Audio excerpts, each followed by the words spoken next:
Welcome everybody to Layman's World. I am Angel, King of Mediocrity Martinez, joined as always by my Galaxian co-host, Eddie Nags. Eddie, say what's up. What up, everybody? Beautiful Sunday here, drinking this Jamaica beer, so I'm feeling a little funny. Not gonna lie. Oh, you feeling a little fuzzy in your tummy? Yeah, oh, yeah. Oh, we like that around in a here. good way, That's though. a good thing. I like it. Is it ever a bad way? Oh, don't answer that. All right. Moving on. Ladies and gentlemen, today we've got a special show for you. We are joined today by a good friend, Rudy Smarts. Rudy, say hello to the people. Yo, thank you for having me on. Kind of looking forward to this. Awesome. Get to talk about myself today? Absolutely, Yeah, bro. We were just talking off air about how much I like to hear myself in the headphones. And I asked the other day, I was like, "What? Why? I wonder why that is. Why is it that I like to listen to it?" So they're like, "It's narcissism." And I'm like, "Oh, that makes sense. Yeah, that's about right." At its finest. At its finest. That's At its hilarious. finest. Rudy. I understand that you are big in the gaming world. That is what you have put yourself into. Why don't you give the people a little bit of background on what it is that you do in the gaming industry? Yeah, so let's start by clearing that up, right? I'm a software engineer. Okay. So, and I usually, for the most of the time, I work on the web, right? But I've been fortunate enough to work with different gaming companies and actually developing games myself throughout. I'm now at a 14-year career. So within those 14 years, I've worked with different companies That's awesome. and different Impressive. different things, right? I worked for anywhere from like Assassin's Creed to building games for ABC Mouse. That was like early educational, so Yeah. games for kids from. I'm familiar. My from- daughter's got that. Yep. Yeah. So I Mhm. built a lot of those games in that track path from kinder to first grade. Wow, that's So I've been around in different phases, gaming, but gaming is a one constant thing, right? Like I've been gaming. My first experiences, and I'm gonna date myself right now, but my first experience with gaming comes with the Atari system, right? Like I remember, like the first time I saw Atari and being like, boom, like what is this, right? yeah, for sure. It's stick figures, but they're moving. What was the first game you played, if you don't mind my asking? What was the first game? Can Pong. you remember? For sure, Pong. was- For yeah, sure. Like Yeah. Because I don't. I'm sure there was others, but the one, and it might be just because you grown into seeing that over and over again. Right. But I right, remember right. that being like the one game, like, what the fuck's going on, right? This whole tabletop, like, I was amazed by it. And then again, throughout all the generations of Nintendo, same thing with the PlayStation, and Xbox. Just gaming is the one constant thing that's been in my life. Oh, that's awesome, man. That's amazing, and I have to say the same for myself. Like, if you're familiar at all, Eddie and I also we co-host another podcast now called Playtime Podcast. Shout out Super Audio Network. On there, basically what we do is we come on and we play video games. We play each other. We take online challengers. We do all kinds of things, and we try to stay relevant as much as we can in the gaming world. I'm definitely the most novice of us all, so it's always a learning experience for me every single time that we come on there. But I do have to say the same is that gaming has been such a constant in my life, and there have been instances where I've run into some trouble where maybe gaming was not at the top of my list. You know what I mean? And I fell off the track per se, right? But what are you doing, man? Cut it out, bro. What are you doing? Stop that. What's going on here? Right? Is this type of I didn't know it was this type of show, but I'm interested. Yeah, so I've fallen off the track a little bit, but I do have to say that it is a safe space for me too, to be able to immerse myself in a world, in a game, in competition, and whatever it may be, and just focus on that, and for maybe 5 to 15 minutes, hours, whatever. Man. Yo, I play this juggling act in between being a father, being a husband, a son, All and right. like a full-time gamer, right? Like, you know what I mean? Like, so it's like, yeah, I hear you when you say that. I You get fit it wherever I in can. where you can, bro. You Yeah. just do it wherever you can. And shout out to a cousin of mine who gave me a Switch recently. He actually yes. he gifted it to my daughter. Right, was like, hey, I don't, because I have the PlayStation, but it's kind of like a little advanced for her. She doesn't really quite get this, any of those games that we have or anything like that. So he's like, dude, I don't use it. I don't want her to be behind on anything. He's like, so here, have it, get her started on it. And I'm like, all right, cool, bet, like for sure. Little did I know that Switch was gonna be kind of a rebirth for my gaming. because now, because of the accessibility, I can literally sit there and I can still have like one kid. Like I have a 6-month-old right now, or 5-month-old. Sorry, she's about to be 6 months. And I can literally sit there with her in my lap and play. You know what I mean? Like, Yeah. and still do my thing without having to interrupt too much of what goes on in our daily life. So, I mean, I'm absolutely, I love it, bro. So I was very, Yeah. very excited to hear that you were gonna come on to the show today, and I'm very, very excited to hear more about your profession, what you do, and how you came to do it. So let's talk about it. Yeah, yeah, for sure. What drove you? How did you even begin to Yeah. to manifest a career in gaming? Tell me how that worked out for you. So not even on gaming, right? It doesn't start at gaming. Okay. For me, it starts in music. Oh, nice. In like oh four, oh five, I was making a lot of music. Shout Trying out. to do a rap thing. It wasn't really me though, but I really found myself like in engineering and production. Okay. So I started doing that, and I started kind of linking up with a lot of local artists and just producing them, like everything. Right? I had this little, very bad worded contracts that I had set them up with to kind of hold them under my label because I was doing all the production. Uh, and then MySpace was a big thing, right? So like producing and getting your music on MySpace was a big thing, right? Oh man, you talked about aging yourself earlier, bro. Yeah, You listen, just- I'll be 35. I'll be 35 in 2 weeks. So yeah, just to give you a kind of glimpse of where I'm at in age. I've been 35 for 6 months, bro. So I'm right there with yeah. you. You know what I mean? Okay, yeah. I'd eye on that one then. We're on the same page, baby. 85. I got you. So yeah, I was producing a lot of music, and then getting them on MySpace, and I need to stick out, right? Because local artists, you need to stand out to break out. Hell yeah, you do. So I started trying to figure out how these like main artists have these overlays where the MySpace pages didn't look like MySpace pages; they looked something different, right? And I've been savvy with a computer, so I started looking up on how you do this kind of things. And sure enough, I started like building these things on Photoshop, learning how to export them out in HTML, CSS, and then kind of dumping them onto MySpace. Dude, so let me just interject right there. Just talking about MySpace, what a fucking crazy social networking site to have just disappeared the way that it did, because MySpace was fucking teaching everybody how to fucking code. Everybody was learning how to do. Everyone was learning just because they wanted to learn, right? Like if they wanted their shit to look cool, you had to take the time to do that stuff. Put music in the background, have some shit floating on your screen. You know what I mean? Like everybody was on it, and dude, people were learning, and then out of nowhere, it felt like they just pulled the plug on that. But anyway, go on. You were we're talking about working on your MySpace. Let's go. So I was building these sites. I was building these MySpace profiles for all my artists. I started getting some, start getting recognized for that in the music in the local music industry, and I got hit up by a bunch of people to do their profiles, and sure enough, I had a reputation. I was producing and doing this for MySpace. My brother at the time, my older brother at the time, was working for a cable network called CTV, which became Nouveau TV, which is now Fuse TV. Oh shit! All that shit, right? Yeah. So he was working there, and they had a few shows that they wanted some overlays. Okay. And my brother was like, "Hey, my brother actually does this and does this really well." Nice. So they hired me, and at this point, like, so let me set up my life at that point, right? At this point, I was, I don't know, maybe like 20, 21, right? Okay. I was around that age. I had a 3-year-old daughter. Oh shit! Right. All right. I have no I have a high school plus, which is like when you don't necessarily finish high school, but then you go to school and they give you just like Right, "Here, just go continuation. away." Continuation. Yeah, just go. Just go away. Here's your piece of paper. Get the fuck out of my face. Pretty much. You're way too old to be here, so just take it and go. You're starting to creep out some of the younger students. Go on. Yeah, just go. Matthew McConaughey, we need you to leave. Pretty much, right? And I took it. So right when this opportunity was coming about, like I had just registered to LACC. Okay. On it was called visual communications, right? Like that was the course I was taking. It's pretty much going to be just graphic design. So that's where I was heading. My brother tells me like a week before I'm supposed to start school that there's an opportunity for me to come into CTV and do the profiles for them. Oof. Right. So I go in there and I was making like $7 at some I can't even pinpoint exactly where I was working, but I was making like $7 because that was like the minimum back then. Sure. Like Federal like fucking 675 or minimum. something like that. 675. Yeah. Denny's my first job Uh, at 16, 675. Yeah.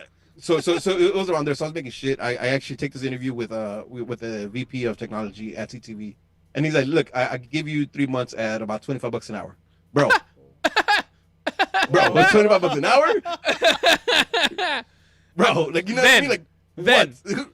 We're talking Yeah, about then. Yeah, Shit. yeah. You right? put a $25 an hour job on anybody's table right fucking now, they'll Yeah. fucking take it. Right? Yeah. We're talking Yeah. about then. Yeah. Then over 3 times the minimum wage. Then. That's fucking amazing, bro. Amazing. Bro, and I was like, you know, what should have been a tough decision because I was just gonna start my my college career, my college path or whatever. Sure. Like went out the door, I was like, fuck that, I'm taking 3 months. Like you know how much money that is? Hell Again, yeah. you know what I mean? Especially for me, I'm coming from making $6.75, $7 an hour. Like you know what I mean? I got money, right? I got money. Yeah. So I obviously took it. I took it, and what was really crazy about about CTV in general is that they had just pretty much bought a agency in New York called Razorfish, which was known like for the big .com boom. They pretty much brought all their engineers down to LA from New York. So the team was constructed by like 4 or 5 like really high engineers coming from Razorfish to work here, right? And obviously I'm way young, I'm super naive. Like I think I know a lot and I don't know shit, Right. right? Because I'm pretty much copying and pasting my designs from Photoshop to MySpace. I still do that for no shame. Right. I call myself the Kanye of photoshopping. Bro. So I get in there and what I'm supposed to do in 3 months is very clear to me. Okay. But these guys are so welcoming. They kind of include me to all their like morning stand-ups, and they're talking about how they're developing this platform for CTV and all their shows.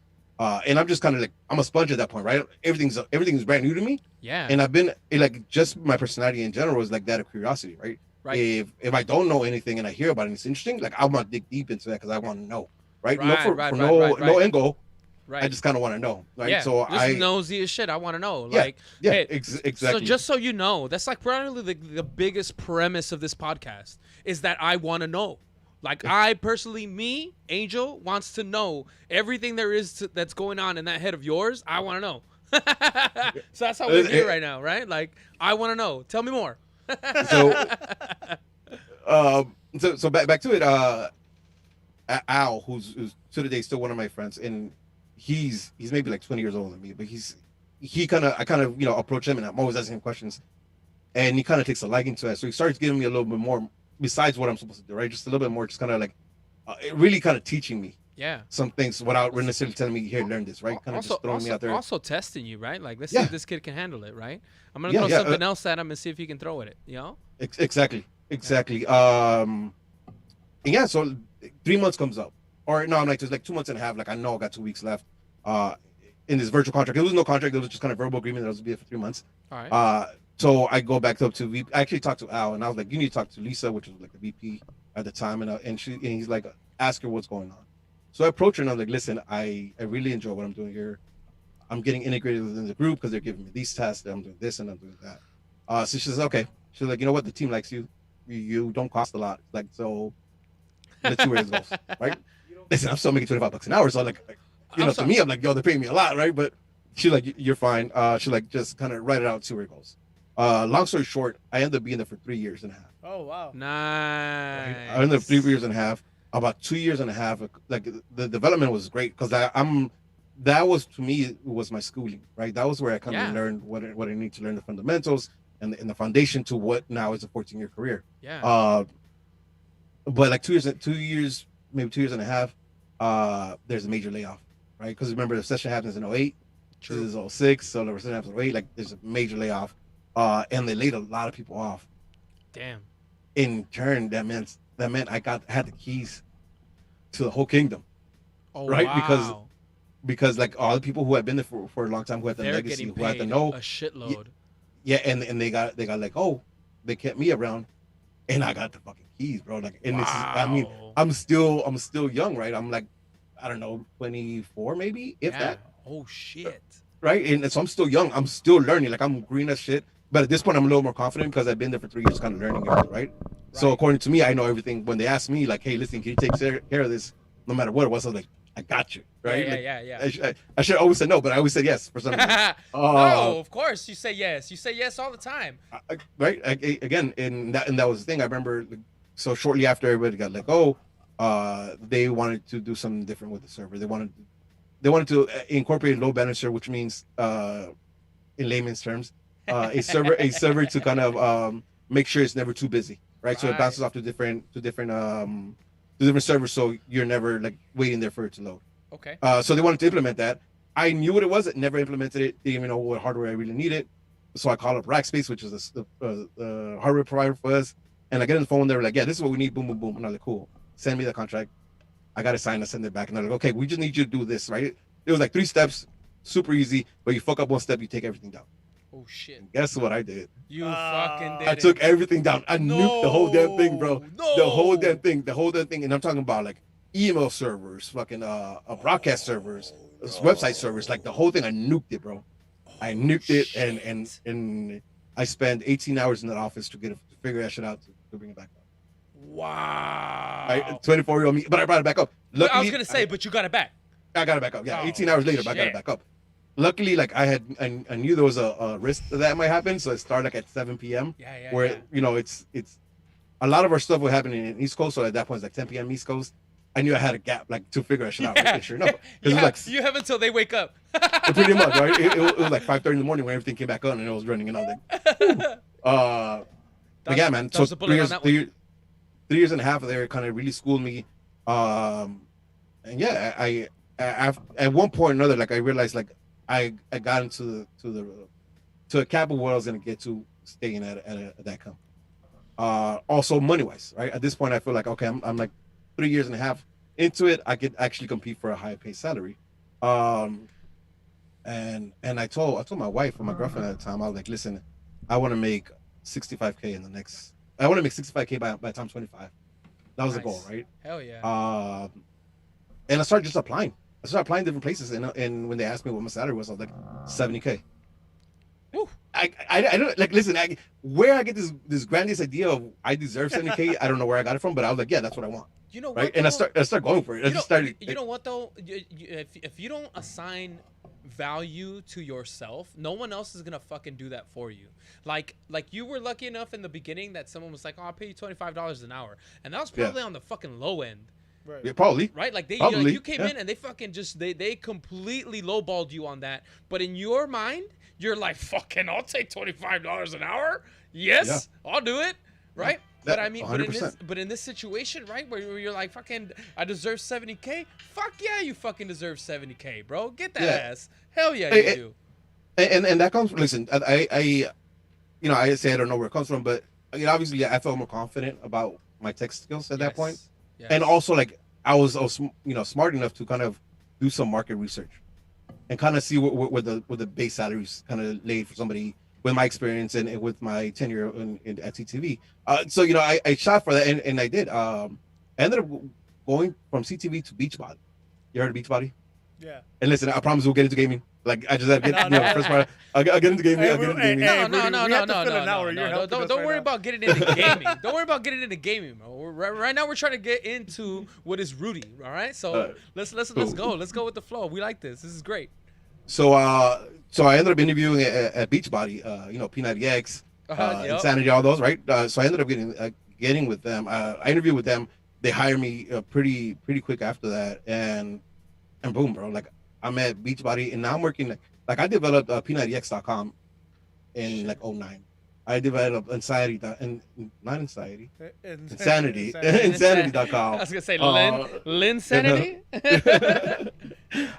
So I developed these sites again, and I'm like fucking, I'm just gonna turn 25, and I'm doing these things that are like high profile. Like I know, like P90X when we launched it, it got like 1.8 million views the first week of its existing, right? Balls. Like so, I'm developing these things that reach that amount of people, and it's like super dope. Pretty bad for a 25-year-old to get that big of a head though. Like my head was huge because I'm like. And are we talking? This is what? Let me just go ahead and make sure that I catch up with the time frame. This is like 2010, 2011. 2009. Oh, wow. Going into 2010. Oh wow. Yeah. So like again, my head blows up huge because I'm developing these things that. Yeah. That I mean, just backtrack 4 years, I would never thought I was gonna be in that situation, right? Right. If you No. backtrack 4 years, I'm producing music, but Yeah. now I'm kind of I'm developing sites and I'm learning all this stuff, um, which was super cool. But I think the biggest downfall at Beachbody was my attitude, because I thought I knew it all. Right, I was implementing stuff that was cutting edge, uh, which worked really dope, but we're catering to like an older audience who never updates like their Microsoft Yeah. Internet Explorer, right? Right. So Right. anytime I was Right. trying to do some new technology, like their Yeah. browsers weren't responding to that. So we're losing a lot of that, and I didn't want to accept it because I just wanted to be cutting edge. Yeah, for You know, sure. so like I wasn't mature enough to understand like the business side of it. I just kind of wanted to do dope shit all the time. Yeah, you Right, wanted to be the front runner. You wanted to be the yeah. first one. You wanted to be like, nah, check out what I'm doing. I'm doing the dope Yeah. shit, right? Like, yeah, Pretty and, much. I mean, it's kind of hard. It's kind of hard not to do that, especially when you're good at what you do, and then you found a shortcut. I found in my professional world that a lot of times, even though I think that something should be done a certain way, maturity that comes with it to be able to accept and be humbled and say, oh, you know what? Yes. I'm losing you guys here. One, two. Check. There you check. go. I got you're back. You're back. All I right, just all lost right. you There there we for a go. second. No worries. But yeah, in my professional setting, like it's sometimes you have to really go into, certain situations and really take a step back and look at the situation for what it is and remove your ego. And that's hard to Yep. do. That's something that I had to learn and I had to hardwire in because I was always such a good idea person that I'm just shooting those things all day. And sometimes you just gotta let it be what it is. Sometimes you just Yeah. have to, and eventually, when the time is right, that's when you jump on it. But it took me a long time to learn that too. So Yeah, same. And I think it comes with maturity, right? Like I think with Absolutely. age and maturity and experience, like you kind of absolutely, everything kind of gets ingrained with you. So I was only at Beachbody for 2 years because I got let go, and I think rightfully so. Like at the moment, I was like, "You guys are dumbasses! Like you got to lose me the whole night, right?" But rightfully so. I think I didn't. It was hard for me to put the business before my wants on what I was developing, and I get it now. But that led me into my first experience at an agency. okay, And this is a media agency, right? And this is where I first started actually getting involved with gaming, right? And throughout all this, like I'm still gaming. Everything's all the generations, the PS2, PS1, Xbox 360, all of them, like they're all in there. But when I move over to Midnight Oil, that's the agency's name. I get exposed, and now like our clients are Ubisoft, our client is Activision, our client, like we have all these like EA, like all these major AAA game providers are our client list, right? I remember I get brought in there Top to work on. Excuse me. I said top drawer stuff. Top Yeah, drawer yeah. for sure. And so I'm nerd out, right? Like as soon as I find out their client list, I'm nerding out because I'm like, holy shit, this is fucking dope. Shit, this is really fucking dope. I'm geeking out right now, bro. I'm like, whoa. Yeah. So I talked to them, and they like my portfolio. They like my experience, so they offered me a job. I started working with them. My first project there is for Assassin's Creed Unity, right? And for Assassin's Creed Unity, we developed their site for the pre-orders. So this is a while ago. I have to face it. It's close to 8 years ago, so you might not remember this, but the pre-orders, if you pre-order the game, you got codes every week, and with these codes, you went to the site, you input your code into a slot machine, and then the slot machine would randomize the price you got for that week, right? Shit. And it was up to 12 weeks. So we developed that, like that. Our tech team developed that whole site and the whole mechanism behind that. That's wild. First experience, yes, again, right, and it's a thing where it's like Assassin's Creed Assassin's Creed. I mean, to the day, is still like a very hot game. But Yeah, absolutely. Wait, are we good? Sorry. No, we're okay. We're okay. We're good, right? We're good, right? Yeah, Okay. no. Keep it rolling. We're good. So Assassin's Creed back then was like one of the games that everybody waited for every year to drop. Yeah, absolutely. Agreed. So at that time, I remember we gave out something like 900,000 codes for pre-orders, and all that gets generated. All that gets generated. We followed that up by Dead Island 3, and then I worked on Madden 11 or 12. One or two. It's been like 8-9 years ago, so it's a little foggy. But we worked on that. So working for them, doing that, allowed me to get to my first E3. Familiar with E3, right? Like, Nice. Yeah, hell yeah, bro. That's what's up, dude. Fucking E3 is sick. Uh, and E3 was, yeah, go for it. there it is. There it is. No, no, no. I was We just good? having. Yep, I think so. I Hope think so. so. We good? No. Wait. Chat, let us know. All right, there we go. Go ahead. Go ahead. Go ahead. Uh, Anybody live in the so, chat? If y'all hear something fucking up, let us know, yo. Talk to us, yeah, please. don't let us just be You know. muted heads. Or I mean, let us make asses of ourselves. That's cool too. That's all right. You know, I'm not mad at that. Woo. So for me, E3 was it, right? Because I had, for years and years I heard about E3, and Right. at the time it was industry exclusive, so you couldn't buy your way in there. You had to work within the industry. You to had get to in there. know someone to get in there. That's what's Yeah, up. yeah. Yes, that's true. It wasn't, you can't wake up in the morning and buy a ticket to E3. It was like industry exclusive. So for me that was, I had years wanting to be at E3, right? Every time, because it's at Sure. convention center, so it's like, literally like 10 minutes away from my house, and I'll see like the posters and I'll see like the people gathering, Yep. and there was no way I could get in there. So actually, sending my email, sending my credentials to get my E3 pass was the dopest thing ever, bro. Like that for me was like, a mecca at that point, because it's like I'm going to E3. I remember we saw, what was the biggest thing? I think it might have been like the year the Switch was announced, before the Switch was out. So Oh, we saw like sick. that convention. Sick. I saw like a bunch of shit that, like, they came out or whatever, but like actually going to E3 and being surrounded by a bunch of nerds. You know, like, and I don't mean that at a diss, at no means. Like, I was just like, No, but I you mean, know, I was with my see kind, though, but see though, here's the thing though, is that the word nerd has changed so much. The definition of that word is so different nowadays. You know what I mean? Like, this is not like the 80s version of Revenge of the Nerds. Yeah, You know yeah, what I yeah, mean? yeah. Like, it's not the Yep. same. Not everybody's, although I'm sitting here with you, we're both wearing glasses and we're talking about geeky shit. That's not that's not the normal nerd motif Yeah. anymore, Things are Listen, changed, It is the age of the nerd, where people like you, have taken over the planet because you imprint digitally pretty much every step that you take, and you're leaving behind all these wonderful things that you've done, and everybody that even now. You look at people that are like influencers. You look at people that are out there doing the things that they're doing on their Instagrams, on this and that or whatnot. They owe everything they have to people like you doing the jobs that you do, being able to code, being able to map out things, put things up, right, take things down, remove, and Yeah. and it's like what you said earlier, is to be innovative and to be groundbreaking. That's just it. That's the fucking ticket. That's how you do it. That's how you stay ahead of everybody else, and as soon as you do it, sure enough, everybody's gonna come right after you. But you Yep. did it. Listen, I think you hit it right in the head, right?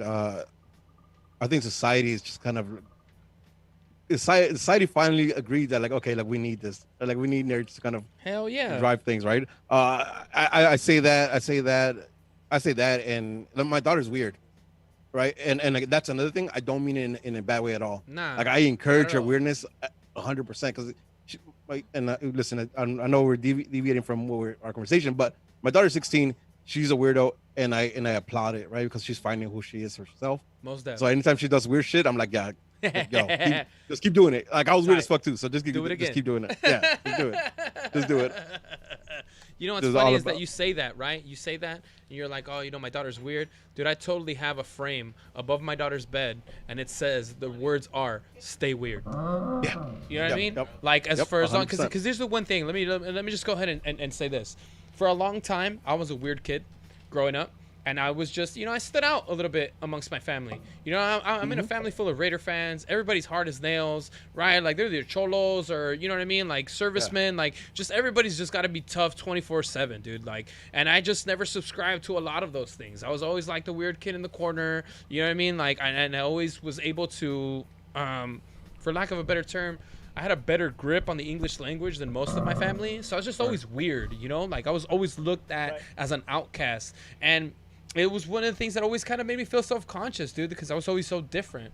But I never Yeah. realized how good that was for me to be. Because now, and I just wish that someone had told me earlier on. I wish I had run into anybody at all that would have said, you know what, dude, you're cool.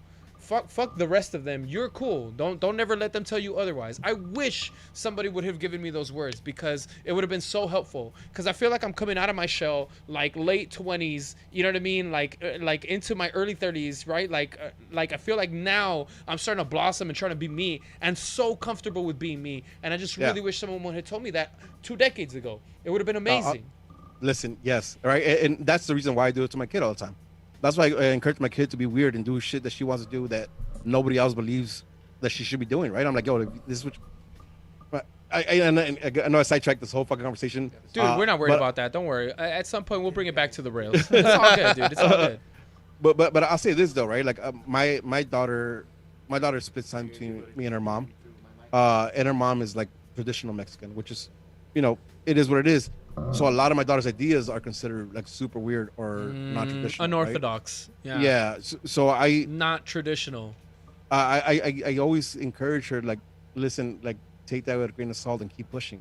Yeah, because listen, listen, I got full my arms full of tattoos and my mom bugged out, right? Right. Because she's like, va a parecer cholo. Right? But you're gonna look like a gangster. So that was what mom said. But if you meet me, like, I'm not that. You know what I mean? Like, I'm not that. And if you judge me by my tattoos, then so be it. Like, I'm okay with that. Like, that's a you unless thing, you know though, me. you know? Yeah, unless you know me, like, I really don't necessarily care for your opinions, right? Right. If you know me, you have an opinion about me, then I take that. I definitely take that more, right? Because you know me and you have an opinion over me. But if you don't know me, you just judge me by my tattoos or how weird I dress or whatever fuck it is, like, I don't really give a shit. And I tell my daughter that too. But you're right though. Like, I think it comes with maturity and just kind of like feeling comfortable with your own skin, and so you're kind of like, yeah, man. Yeah. So for me, let me just go ahead and give a little context. Like, I moved around a lot when I was little. I had to be comfortable around other people all the time. And one of the things that I learned to develop as a kind of like a defensive trait is that I learned to emulate other people pretty quickly, just because I want to be part of their group, right? Yeah. So you put me in a room full of black folk, I'm gonna get real hood. It's just what happens. It happens. Yeah. I went to a school that was 98% black, and I had to find a way to be part of the team, right? So that I can make friends, so that I wasn't an outcast like I have been before. Because clearly, even within my own family, just being me wasn't working. So if I want friends, I need to be different, and I need to be more like the people that I want to be friends with. So throughout elementary, I learned this trick in middle school. Like, it's what I picked up, and so I did it in elementary school. I did this in elementary school. I did it all through middle school, all throughout high school. I mean, it's just what I did, and I was always trying to be other people all the time. And little by little, I collected all these little things of other people, and I'm like, dude, who the fuck am I? Like, who am I right now? And so that's what I'm saying. Like, it's so great to hear you say that, because it's what we should do. We should encourage everybody to be themselves, and we should encourage everybody to be more accepting of one another. I think we live in a culture where people kind of make fun of each other, like, or what they say, roast each other, like, all the time now. And I mean, that's cool and everything if you've got the skin for it. Like, that's great. But some people don't. And I think that's a bigger thing, is to recognize who's got it and who doesn't. If you want to play with fire, go ahead and get burned. That's all good with me. But if you're the type that doesn't even like to look at the flame, leave them alone. You know, like let them stay on the sideline and let them do their thing. There's no reason to make fun of them for who they want to be. You know, let them be. So kudos to you, man. Kudos. Yeah. Well, listen, I could go into that conversation 100% time. But let me try to bring it back to a little bit of gaming. Let's go. So yeah, I spent 2 years and a half at Midnight Oil developing mostly for entertainment and gaming sites, right? So again, all the publishers that I work with, amazing. But there was something lacking in my career, which, like, I wasn't getting pushed. I was just doing what I was doing. Yeah. What I knew how to do, and I was doing it well. But, like, there was never an opportunity for me to take that and level up, right? And keeping it gaming. Exactly. There was never the opportunity to level up. It was just like, you're dope at doing websites. You're dope, right? Like, that's it. Like, there's like, where else do I go from there, right? And that was something, like, again, I said this earlier in our conversation. Like, I'm full of curiosity. Like, I always want to learn different shit. I always want to get pushed. And then because I had been in this space where, like, I was in the game industry, but I wasn't necessarily developing games. I really wanted to test that out, right? But just in general, like if you talking about developing games, like that's a lot. Like and it's not just like what space do you take? Are you taking like the developing the engine? Are you developing like graphics? Are you Right. doing the texture renders? Like there's Characters. so Yeah. many. Yeah, like Yeah, there's so there's many so layers to it. many. Yeah, It's a so like collaboration. It's a really Yeah. big collaboration. I don't think anybody really takes the time to think about how big some of these teams are Yes, that put yes. that put all this stuff together. Because I see some of the credits, ending credits with Yeah. with some of these things, and I see how many just teams, I'm not even talking about people, just teams. And Yeah. it's wild. It's wild to see that many people in a group and be like, "Fuck, you guys all worked on this game." Yeah. And it's like to put it all together seamlessly, and I mean, what a testament to teamwork, right? Yeah, 100%. Listen, I'm critical in a lot of games, but I'm not as critical as most of my peers, right? Like, on Twitter, like, and I know it, Twitter's not real world, but Twitter does evolve. Hey, that's my real world, okay? Leave me alone. I hear you. I'm there. I'm there with you. I'm there with you. Like again, I check myself because I get heated. Sometimes I'm like, what the fuck are you talking about? I'm like, all right, it's Twitter. Relax, it's Twitter, right? Chill, No, dog. just for context. Chill. Fuck Just for hashtag. context, Rudy also has the Galaxy podcast. So sometimes, as these personalities, we feel like we have more say than we really do. Like if our opinion actually matters and shit. 100% of the time. 100% of the time, bro. Like I have to check myself because I'm like, relax, fool. It's just your thoughts. Like relax, dog. Like you're not that dope. Like it's just your thoughts. Chill. But so going back to this gaming thing. Hey, like, real quick, hold on. Before Yeah. we go back to the gamer thing, of the 5 Galaxy podcasts, where would you say yours ranks? Oh, no, you know what? I want to hear your answer, and I'll give you mine. Where yours ranks. Well, listen, I find, I'll say this, right? I think my podcast with Angel, George, and Masa, it stands alone, right? Because we don't, I don't like breaking news. I don't like giving you the stats. We talk a lot of shit. Right? There it is. And it's Now I four know of why us. you have BA on that show. Now I get it. Now I get Listen, it.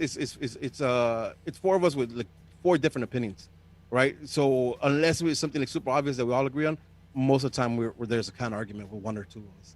So like just for that reason, like again, I think the Nag Boys, they have their own thing, and they're more a combination of like the rest of the pods where they share their opinions, but they also tell you about like the stats, and they also tell you, they break down it with a little more analysis than we do. Right. We just talk a lot more shit. Right. COG is like the more reporting one, right? Like they give you stats, they give Facts. you like and then they do that, and that's their space. I fuck with them. Same thing with Lars. I think Lars feeds a lot into the Riot Squadcast feeds into the Lars, right? And that's their kind of domain. So I'm not gonna rank it 1 through 5 or whatever it is, because I won't do that. I just feel like the 5 round. Oh, and LA is our house too. I do not want to leave them out. Ouch. I did not want to leave them out. I'm sorry. I didn't want to leave them out. But like I think we all hold our own unique space, which Okay. is super fucking dope, right? And it's like easy listening for the most part. Yeah, but let me tell Except when you. Angel starts yelling. Let me tell you one thing though. Some of us hold bigger spaces than others. And if you want my honest, humble opinion, bro, and it's not just because you're on, dude, Corner of the Galaxy it's on its own. I think it's its own thing. Yeah. I think they're Podfather, whatever, which actually was there before. I didn't want to break you guys' heart over there. And dude, if it wasn't for them, you guys are ahead of everybody else. Maybe it's Angel's fault. It's just all the personalities. Yep. You guys are all the fucking. Oh, you guys are all different. And ours, I think we're too close. Like me, Brian, Spenny, Chewy, man. We don't got families. We got nothing. We are each other's families. So we're like the same person. For you guys get to live your own separate lives. Angel's fucking loud and likes to sing. Yep. Yes, Rudy, yes. fucking George just wants to counter everybody. Fucking Masa's chill as fuck, George is want all the smoke. George wants all the smoke all the time. So listen, and it's my job. So on my pod, and I'm not sure if you ever listened to it, I play the Eddie's role. I play your role, right? Like where I try to keep a steady conversation and move things Keep the along. ball rolling. Yeah, Keep the ball rolling. which proves to be a lot more difficult than it should be sometimes. 'Cause, again, we have crazy personalities who fucking go Because you wild. got Right? and especially when you're like dealing with like the same personalities all the time, because they can like legitimately just like no, fuck that. I want to finish my thought. I want to go back to that. I'm not done talking about that, right? They can just Listen, bring you back. it's funny because we listened to our for some of our first episodes not too long ago, and when we started, the way we talked over each other, like 80% of the show, like I'm surprised people even listen to those shows. Like it was bad, like it was super bad. So I'm glad we're getting a little better at it. We're getting a little better, but it's still it's fun. Again, I tell Angel and I tell George and I tell my son and I tell myself this all the time. Like we're doing this for fun.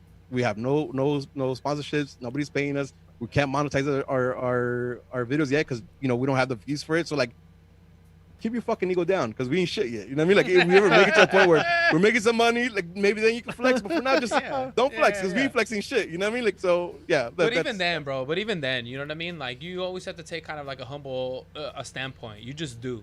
And especially when people start, kind of recognizing you for what you do and everything like that. Like all you can do. What you should do is be humble, 100%. Like no matter what, no matter how much clout comes, no matter how much bankroll comes, like stay humble, dude. Because those are the people that get respected the most. A lot of times you see a lot of stars, they come in, they shine bright, and then they dim out fast, and it's because they live too hard, too fast, too quick, and yeah. So keep it up, man. Keep it up. You don't sound get like me a wrong, humble like dude, bro. every single Monday night after we finish the pod, I go on Twitter and I thank everybody. I'm humbled about it. That's what's up. The fact that That's people what's actually up. listen to my dumbass talk, like Exactly. like I'm Exactly. grateful for that. I'm grateful for that. That's what we're trying to do here, man. I can't believe that there's look. So just to prove, there's actually people live in the chat right now. You know what I mean? Like that's wild to me. Like that's what they're listening to this conversation right now. And that's wild to me. Like I can't believe that. I hear you, man. I hear you. But let's do what we came here to do, and let's keep the ball rolling. Yeah. We were talking about you being a developer, right? Like and the job that you had just found. We were at what year? 2000. This is 2012 or so. 2012, 13. We're going to 13. All right. So, at this point, I've been 2 years and a half working for gaming industry and in the marketing side of things, where I was building sites for the promotion of games, the pre-release of games, and that was my extent. Like I was saying just before we kind of, again, I took the conversation sideways. I was kind of feeling that I had hit the ceiling of where I was at. What's the next thing? What's the next challenge? What else could I learn? And I really wanted to stay within the gaming industry. At that point, I think ABC Mouse had just gotten funded like for the third time. That made them legitimized as a company, and they were doing a hiring spree. I got word of it, and I was working with a recruiter. They put me up on it, and sure enough, they hired me. But they hired me to work in the marketing side of things again. Right? Interesting. Where it's like I was building the sites for promoting. For promotion, right? So all the email blasts that I sent out, like they landed on a page that I was developing, and again, like I'm good at that. I can do that, but like, what's next, right? That's your bread and butter. But shortly after that, like I mean, talking about maybe about 3 weeks and maybe a month after I got hired, I was like, hey, how do you get into the games team, right? Now, this company at that time was maybe like 300 people. The games team was maybe like 25. Well, it depends, right? So the games team that I want to join is the front end games team. So they're the guys who build the games for the browser. Okay. Right. So you give a kid a laptop, you get them to the browser. Like those are the games that I want to develop because that's the kind of skill I had to kind of develop. Right. Besides them, you had the Unity team, which is the team that takes like the JavaScript HTML games and turns them into Unity code so they can be rendered out in iPhone for that point. And then they also had like the PHP team who does the same thing for Android. Right. Okay. I was interested in the front end team because that's the team I could actually apply for and start working there. So I asked, like I said, 3 weeks into it, I said, hey, how do I get into that team? And they're like, yeah. And they're like, okay, go up to the team. Like it was that. And I was just like, you're fucking kidding me. I was like, yeah, right. Like I was ready for them to be like, oh, well, whatever. There's right? a process. A dance. Yeah, I thought it was going to be a dance. No fucking dance. They were just like, okay, go up there. All right, fuck it. Oh my God, what's your name? Kim is up there. He's like, go up, talk to her, tell her you work for marketing and then you want to move up there. Like, I didn't even know where up that meant. Like, they're like legit Not literally like up a floor, like. No. They were one floor before the penthouse floor or whatever. Shit. But it was because they had been like expanding so fast, that whole floor wasn't necessarily fully built out yet. Right, so like there's missing walls, so you see just like the bare metal, right, and there's like carpet is all janked up, carpet's all janked up. The first floor, like where I was working with marketing team, because it's a lot of the main people. floor, Yeah. and so like they had like nice shiny desk or whatever. Like everybody in the games team had like different desks. Nobody had like uniform desks. Like they're all just kind of like whatever they was left over. Like you sit here, your monitor risers were like mad books in like yellow pages and shit like that. It was like super. It was super. Shout out to my office right now that I've got my monitors on 2 reams of paper. There you go. See, like, that's the vibe. That's the vibe. And if you're asking me, like I love that shit.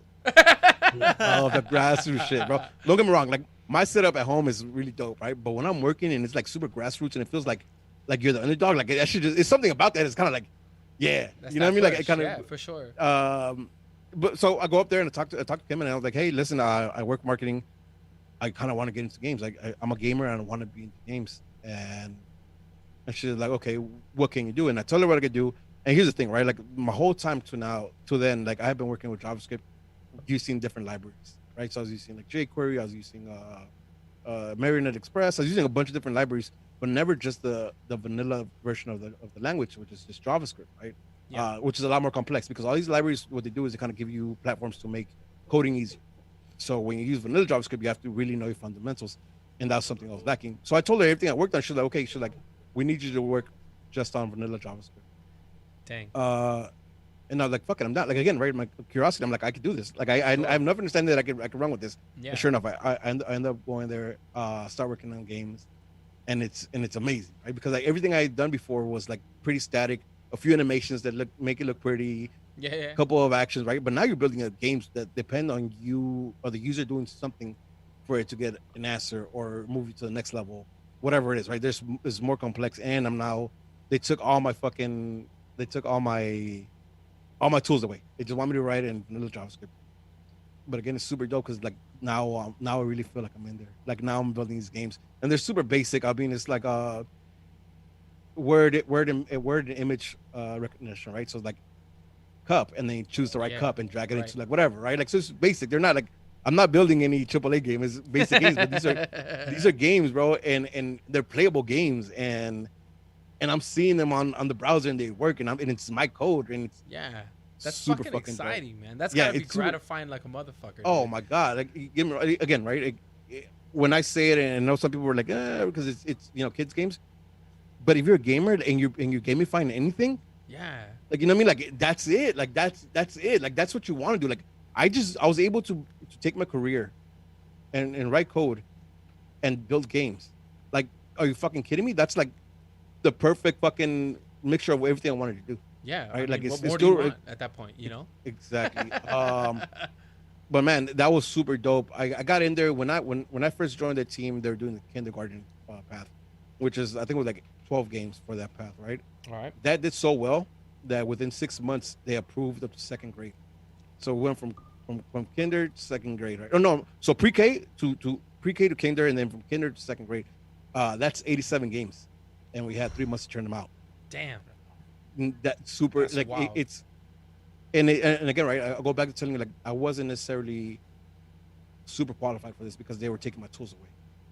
They were Right. taking my libraries away, right? So Right. like I'm still like my JavaScript at that point was a little shaky. I'm not even gonna front, like it was a little shaky, and they put us in this path, bro. You know how accelerated learning path that is when you're like, hey, in the next 3 months I need you to build 37 games, like you know what I mean, like it will split out the rest, right? Yeah. You have like you either What are your choices? sink or swim. Sink or swim at that period, point, right? Period. Do you have Let's the go. chops for this or you don't?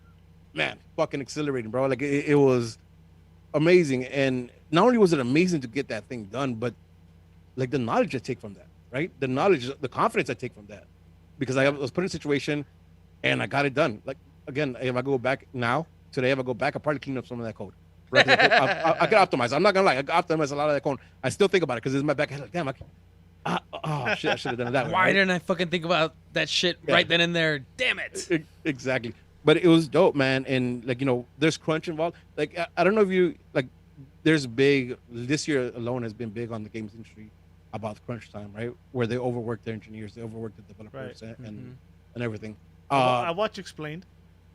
Yeah. So that's a thing. That's a thing, right? Because if you think about it, right, like these games, 87 games in 3 months, uh, for a team of eight engineers and 4 QA people, like that's a lot of games turning out real quick, bro. Like it was a multiple games a week, like you had to turn out, because we're the first phase, then it goes into Unity and the PHP processing, so like we had to get it out early, right? And then you talk about like the animators and the illustrators who had to crunch all these fucking assets out for us to actually use, right? Like Shit. like it was like at the time, maybe because again, I told you that one time I spent 14 hours at work trying to get the site back up because I fucked it up, or just any other times where like I'm down to work like these long hour shifts. It didn't make sense to me. Like that probably shouldn't have been the way it was done, right? Like probably should have got like twice the size of a team for that. It didn't make sense, but like like when this came up, especially this year came up, and I was like, fuck, like, and that's where at my level where I was building these like simpler games. Put yourself in a situation where you're building the next AAA title, right? Like, or the Red Dead, or whatever the next like big game is, and you're in that kind of crunch, like that's gonna drive somebody insane, Yeah. right? So, and again, I sidetracked a little bit. I just kind of wanted to bring that up, like that's a thing. Like even at lower level gaming companies, like ABC Mas was, or is, that's relevant to them as well.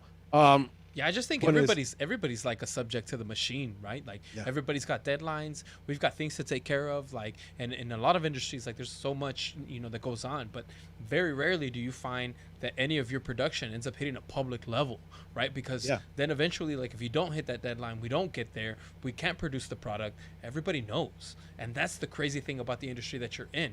You know what I mean? If my company, if for whatever reason where I'm working right now, if we don't make a deadline, guess what? The CFO finds out. A couple supervisors might get in some hot water. Things like that. But beyond those walls, nothing. No one knows other than the people that are there. But in the industry that you're in, Hello, Twitter. I mean, you know what I mean? Like all of a sudden you want to talk about hot water. How about a whole ocean of water, bro? Like everybody is on that ass. Like what the fuck? And dude, you want to talk about the gaming community, right? They're relentless, dude. They are not forgiving for the most part. They want their fucking shit and they want it fucking now. Right, they want it. Like obviously, we're talking about ABC Mouse right now, but like what you talked about, like a AAA right game. Like they want that shit. Where the fuck is it, and why the fuck don't you have it? And everybody's gonna be like all up in your shit, trying to figure out why you haven't produced this product or why it hasn't come out on time. But why it came out buggy. Exactly. And then they want to complain about the glitches the whole time. And now you've got a whole nother sea of problems because they're putting that on Twitch. They're replaying that on YouTube all day long, right? Like again, right? I'm kind of glad that everything has been out this year when it comes to like calling people out for bullshit, right? When it comes to like that crunch time and them not giving a fuck about like I don't care if you have to work 24 hours, you got to get this done by that time. Or whether it be like that, like everybody who's been impacted with sexual harassment at work when it comes to game industry, right? Like high level people doing some fucked up shit. So I'm not like, listen, 2020, fuck 2020, right? Because 2020 is a fucked up year. Yeah, but there's some things. Just throw the whole year away. Just throw it all away. Yeah, but there's some things in 2020 where people are kind of standing up and saying, nah, no more, like that I fucks with a lot. Yeah, you know what I mean? Because for sure, no doubt. It's been behind doors like far too long. So call people out for that. I fucks with that. Just real quick before we move on, talking about things that you fuck with and what we like about 2020. I love that everybody's exposing the pedo ring. Fuck pedophiles. If you're trying to normalize pedophilia in any way, shape, or form, you can suck my dick. Get the fuck out of here with that shit. That shit is not right. So please continue to push and making sure that these people are dealt with in the best way possible, because we shouldn't be normalizing any of that shit ever. And they're trying to link it with the LGBT community. Yeah, no, they're trying to link it to the LGBT community right now, and that shit doesn't fly with me. I'm sorry. No. I'm gonna make your mic hot. No. Anyway. Yeah.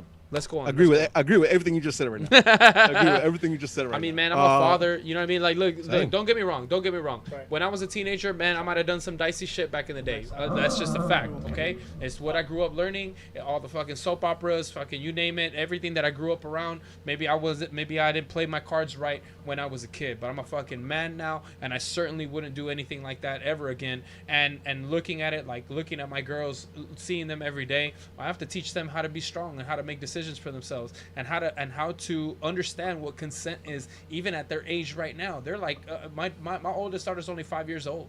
I have to start teaching her that shit right now. Right now, I have to start teaching her that stuff. And it's crazy because it happens. And the crazier thing about it is it's always that somebody might be like, you know, right next to you, near you. And that's the worst part. So fuck all that bullshit. Let's empower our women. You know, let's make sure that they know that, you know, like you said, stay weird, but stay protected too. Stay woke, stay known. You know, and like and just, you know, let's move on. Let's change the world right now because it's the time. Yep. You got time to think about shit right now. Hell so yeah. think about what you're doing. You know. Hell yeah. Hell think yeah. of what you're doing. Adjust your moral compass a little bit if you need to. All right. So back to this, right? The one dope. No, many things are dope at Age of Learning, ABC Mouse. I'm building games. The team that I'm with, again, I told you, it's like almost like the underdog feel to it, right? Because like we're in the worst part of the offices. Like, people forget that we're there. But we're cranking these games out. Man, every single person in that team is a gamer. Nice. Right? Every single person in that team is a gamer. Talking about like from the head of the games team to like, you know, the QA person in the game team. Like, everybody there is a gamer. They all play games. They all play different games. And this is where I find out about League of Legends. I don't know if you guys Legend. League of Legends, like I didn't know about it. It's huge, dude. Yeah, I didn't know about it at the time, and then like I started fucking with these guys, and they're all about it, and I'm like, what the fuck? What is this, right? And I started seeing it. I mean, I got to a point where like I was playing like fantasy league, you know, like fantasy football. Fantasy, like fantasy just following league, players. Like, yeah, exactly, right. Sick. So we're playing fantasy league. I'm getting into it, bro. Like, I was supposed to be at the LCS finals in Las Vegas with them. Wow. 2014. Unfortunately, like shit happens in life, and I couldn't make it. But like the plan was to be out there. Like I started getting inside this community, and this community is like, now I've seen like pro FIFA before. I've seen like speedrunners. I had never really gotten into like the e-game world that League kind of generated, right? Because League, I think it was like, I know there's Dota and there's StarCraft and there's other games that have like leagues on them, or like the big e leagues. Yeah. But like League of Legends is in its own world when it comes to like their showmanship for that. So I started getting really into that. No doubt. I started getting really into that. So happens that my ex-boss from Midnight Oil had now moved into Ignition Creative, which is another marketing agency, and she hits me up. She's like, "Hey, I need you." Pretty much. Right? Listen, pretty much. She had two developers who had fucked her over and left projects halfway through, and then they told her, "Hey, I can't finish this. Like, I don't know what I'm doing. I can't finish this." And again, like when you work in the agencies, like your client doesn't give a shit why it's not happening. They just need it to happen when they tell them. Yeah, for sure. So she hits me up. She's like, "Listen, I'm fucked. I'm fucked the situation. I know you get this done. What are you doing?" I'm like, "Well, I'm working at Age of Learning. I'm kind of having a good time here. I'm kind of like around a lot of gamers." She's like, "Okay, I'll give you a lot of money." Like, I'll give you a lot of money, right? And I was like, and you can't like, again, I'm a gamer. I love what I was doing, but I also want to make a lot of money. Hell yeah. And I'm not ashamed of it. You know, I'm not ashamed of it. Like, and you shouldn't be, dude. You should not be ashamed of that in any way, shape, or form, bro. Don't be ashamed of that at all. So she was like, "I'll give you a lot of money," and I was like, "Okay, I'm there. Give me 2 weeks. Give me 2 weeks. I gotta get, I gotta give my 2 week notice." I gotta give my notice. Yeah, you know, especially because they have been so good to me, right? Like they allowed me to go to a games team. They allowed me to kind of advance my tech skill. Yeah. I went to a couple E3s working at there, right? Like, and again, E3 for me, like, is until we got it open to the public. I think once it got open to the public, it became shit. Right. Nothing against the public, but it's just you're cramming a lot more people, right? It was already crammed before. It was like when it was industry, it was already cramped. Yeah. Now you open it up to the public, it's just like stupid, and you know it whatever. I'm not going into that. No. It's all right. It's all right. Like it's similar to being like the first time I ever went to NAMM show, right? Like I went to NAMM show, I got invited there. I says, I got this little guest pass. It says who I am. Yeah.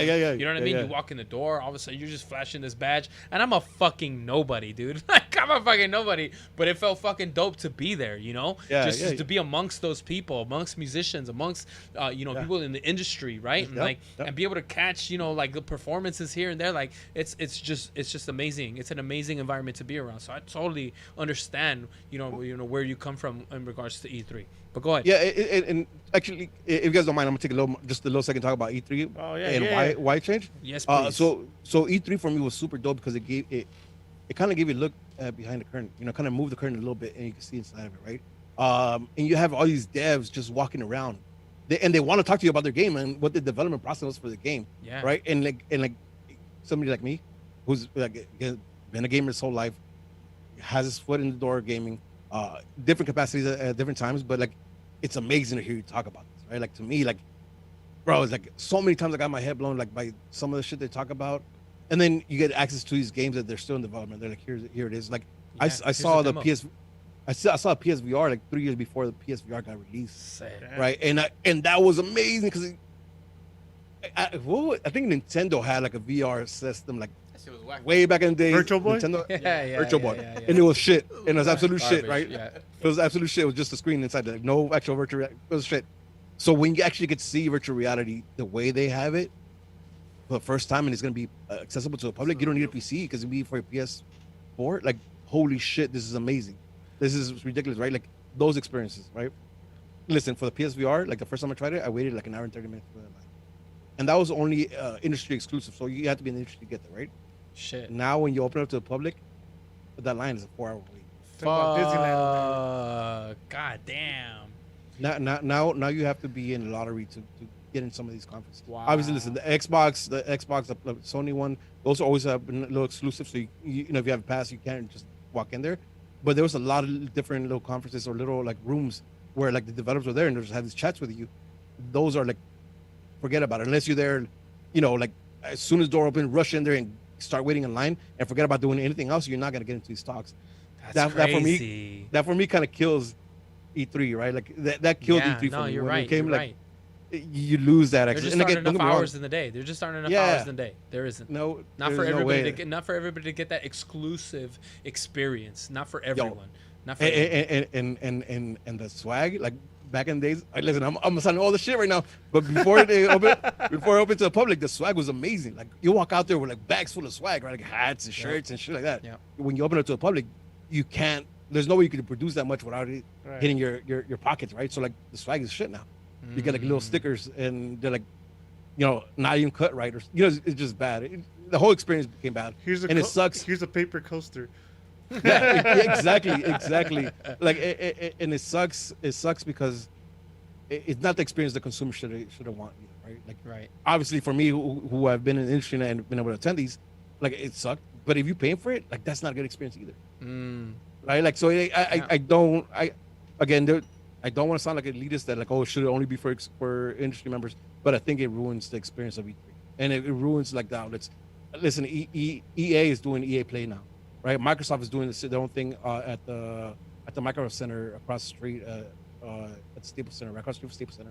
So even like the biggest publishers are doing their own thing now because E3 has kind of been diluted because of that whole thing, right? Which sucks. Yeah. All right, sorry guys. Back to. No, it's all good. No, dude, it's all good. It's all good. But that's exactly what it is, though. You know what I mean? Like, once you start getting the masses involved and everybody, like you have to kind of bring everything to a layman perspective, right? Like you gotta have to dumb everything down because not everybody there has got the involvement that one had before when they used to be in the industry to be allowed inside and invited to this to this con. And so and I totally get that, man. I can see why why you would have that standpoint where it's somewhat diluted, and especially being there pre pre open public, and then afterwards too, to see it change, you're like, this is not the business. This is not how it should be done. Like I'm a festival goer, right? Like I love going to big festivals, and I've watched a lot of the festivals that I like to go to just get big. They're getting bigger and bigger, and then a lot of the things that I enjoyed about certain festivals, because I was like, oh, I like this one because the crowds aren't so crazy, right? Like there isn't so much people to fight. Like the ticket was cheap, like it was great, and we still got a lot of talent. But then guess what? 2-3 years down the line, now everybody fucking knows about this fucking festival. Now everybody's fucking here. This fucking place is huge. I can't get across anymore. Fucking porta potties are a fucking line. God damn it, right? So I can totally subscribe to what you're talking about right now. But I can see why it's a little bit more intimate on your end, because it's exclusivity too. Yeah, and that's the thing too. You lose the exclusivity of it all. You lose, kind of having that position where you're like, you want to come in there and you want to learn. And I find that it would be very difficult for you to walk into a place where it's almost like a public place now. As you would walk in there, is how are you going to learn? How are you going to teach? Who are you going to teach? And it's not up to devs or the publishers, right? Because exactly the masses is too big. Masses too big. But yeah, listen, when it comes to festivals, and I just kind of have to throw this in there. Rest in peace, Rock the Bells. Rock the Bells was so dope until it got too big for its own good, and then they couldn't cut it anymore, bro. So I hear you on that, man. I hear you on that. Yeah. All right, going back into this. So she hits me up, and the site she's working on at that time was for Just Cause, the last Just Cause that came out. Another game, right? Published by Activision. And yeah, they have fucked it up. So I go in there and I just kind of cleaned it up and we get out the way. Listen, that launch was horrible. That launch was horrible because it was sloppy. The servers weren't set up correctly. It was a bad launch. But once I'm in there, she kind of tells me about everything else going on. And one of their biggest clients is League of Legends, right? So now I'm coming from a place where like all these guys are like, my whole team was big into League, and they tell me that one of the biggest clients that we have is League of Legends. So, wow, bro, I was so happy. I was so happy because I'm like, holy shit, like this is. And you had just heard about it, right? Like like I just got into it. Yeah. And now they're telling me, hey, you're gonna you're gonna work on it. Oh. Yeah, bro, that was ridiculous. It was super fun. And yeah, sure enough, like maybe about a month into it, like they were like, okay, we got a big project coming in from League of Legends. So I mean, you're obviously aware of League of Legends, but just in case anybody's not, League of Legends is it's like a MMO based on characters, right? They call them their champions. And that's a big deal. That's how they make the money. The game itself is free to play. Right. But if you want to get the skins, if you want to get the different champions, you have to pay for it. Yep. So a lot of what I was doing was working on releases for these champions, which is super dope because you get to see them before like anybody else sees them. I get to see the renderings, I get to see the animations, and I got the codes for them, right? Like I got codes for like all the ones that I worked on. So it's super fucking dope. But a month into it, they're like, all right, this is coming up. Let's go to Riot Campus, bro. Riot Campus is ridiculous. It's like it is ridiculous, bro. It is ridiculous. Like I don't know if you're familiar with the champion Annie.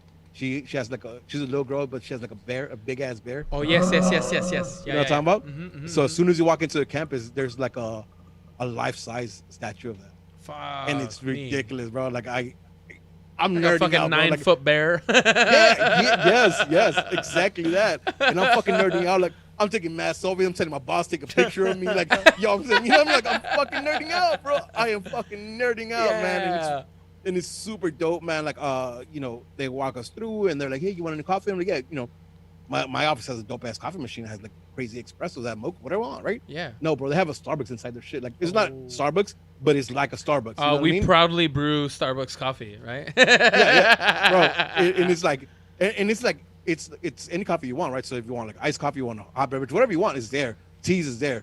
Sandwiches is there. God Cookies damn. are they're like the whole nine. And I'm like, yo, like this is what the fuck's going on, right? Just kind of like everything is amazing to me, bro. That's dope. That's so dope. So we get a coffee and they're like, let's pass by so you guys see a network center. The network center is where like they monitor all the servers to make sure that there's no delay, right? I think their delay of I think it's 20. If it pings higher than 20, it's a red for them. Like pinging if you ping in 20 is like that's minimal. Like you could play smoothly, but if you ping 20 for them, that's a red level alert. So they'll attack it to to bring it down, right? So that's the level. Shit. And if you walk in there, is what I imagine NASA looks like. Right? It's like 2 walls full of monitors, bro. And I'm talking about like floor to fucking ceiling, and these big ass ceilings, right? Like just the fucking monitors, and it's all just all analytics of how their servers are doing. And you have like about 7 guys that are just kind of just drinking coffee, just kind of looking shit. Just okay, I have no idea what the fuck they're doing. Don't get me wrong. Like I'm technical as fuck. Yeah. I have no idea what the fuck they're Yeah. doing. I was just like, oh, these guys are magic. Like these guys are magic. They're not even real. They're just like they're like plugged into the matrix, right? They just kind of shit. It's ridiculous, man. Man, it's so dope, man. And That's yeah, crazy. you know, we spend the whole full day there. We spend the full day there. They have a cafeteria that serves like 8 different hot meals, plus like the whole salad bars and their, you know, all the cold foods and shit like that. The whole nine is dumb, dude. Like the whole campus is ridiculously dumb. But I get to talk to them, and I kind of go through what their workflow is like, and we build out these champions for them, man. And again, now I'm you know, I'm not necessarily building games, but I'm so close in contact with this team that, you know, you start feeling, you know, part of them, right? Because they embrace you, they bring you in. I had my own. They gave me a laptop just so I could work on their stuff and play their game. They wanted me to play the game, so like when I'm building stuff, I kind of understand what's going on. Yeah. And I mean, yes, I'll play your game. You know, Yeah, sure. I'll have I'll have the laptop. Yes, I'll- please. Shit, dude, for the job that I work, bro. For the job that I work, I'm not shitting on my job, but my boss was cool enough that I was like, hey, I need a fucking laptop, like to be able to work here and to be able to do things I do. Like I need it, like I absolutely need it so that I can do work from home. I can take it with me wherever I go. Like, so I'm just letting you know that I'm gonna buy one. She asked me, she's like, how much is this for personal use and how much is this for business? And I was like, I figure it's like a 50-50, you know, right? Like, that's where I took it. She's like, all right, I'll pay for half. I'm like, fucking, I'll take it. Yes. Fuck yeah. And that was a fucking win. But you got these guys fucking opening the door and be like, here, take this. You're gonna use this to go ahead and so that you know what's going on. And it's a high performing laptop because it's built for gaming, right? So It has to be. So it's a high performing laptop, and I'm like, Fuck. yeah, you want, I'll play, bro. Like just to inside look at it. I guess I'll inside take look, it. an inside look to Riot, like to Riot and League. They set aside 10 hours for you, like within your week, so you to go to the cafe and play games. What? Say it again. 10 hours. So, So do it one more time. Hold on. Slow it down for those people that didn't catch that for what you said right now. What? So Riot expects you to work in the office 35 hours a week. Out of 35 hours, they expect you to play 10 hours of games. Oh, come on, man. That's not even fair, dude. they have three LAN centers where it's just like I don't know if you guys remember PC cafes. Yeah, fuck course. yeah, we dude. had 'em Counter here Strike, in bro. Southgate. Yeah, where it's at. exactly. Yeah. That's what they have. They have 4 or 3 of these rooms, or not rooms, just like mini buildings, bungalows that you go in there and just play. And I bet like when you first like are applying or in the hiring process, they like glamorify it like, oh yeah, so out of those 130 hours you have to work in the week, we're gonna give you 10 to come play. So I actually gone through the interview with them twice now, and I'll get into it right now. I'll get into it. We right actually had that conversation and behind closed door. We had the conversation before. So listen, that was an experience there. I ended up working with Ignition for about a year and a half. And yeah, it was super dope, man. I got to like a dark side thresher, and I did a couple for Annie. It's like all these things are super dope, and it kind of sets it up to where like I would need to be in a space like Riot, right? It doesn't have to be Riot exactly, but I need a space like that. Like the energy in that office, was super fucking dope. And I was like, that seems right. But yeah, after about a year and a half, Ignition was built weird, where their verticals, they did like audio and video. They did display, which is like any billboards or like in theater displays, and then they had us, which did all the tech stuff. But their priority was definitely audio and video and display. So like it just got boring because we were doing like I was doing like fucking what's that one car where you sell and buy your cars from, like Auto Trader? no, not Auto Trader, like the Carfax? local. whatever. Point is like it's one of the things. I don't even want to talk. I had no interest in this, right? Like The car one. The fucking car one. Where you CarMax, fucking CarMax. trade your CarMax? fucking car. Yeah, that's what I CarMax. said, Let's go that. Let's go I CarMax. think it's a Carfax. I think it's a Carfax. No, you My bad, get my the bad. Carfax at I'm CarMax. not CarMax. All right. you So go. so we Going built a for site for cars. CarMax, shit like that. Like, and don't get me wrong, cars are cool, but like, I don't want to fucking build a site for CarMax. Yeah, Like it that, didn't that interest sounds. you. Yeah. It doesn't interest me, right? Yeah. But I get a call from another one of the employees that I worked before, one of my bosses before, and same thing. Like she works for agencies, somebody's fucking up and they need to get it out. And I was like, cool, but I make this much here. Are you gonna match it? Right? Like, Just so you know, I'm making more money now. yeah. Like, so if you want me to leave, like I'm gonna need a nice bump. And sure enough, they were cool with it. They gave me a bump. And I move up to where I'm at now, High Five Agency. Another marketing agency.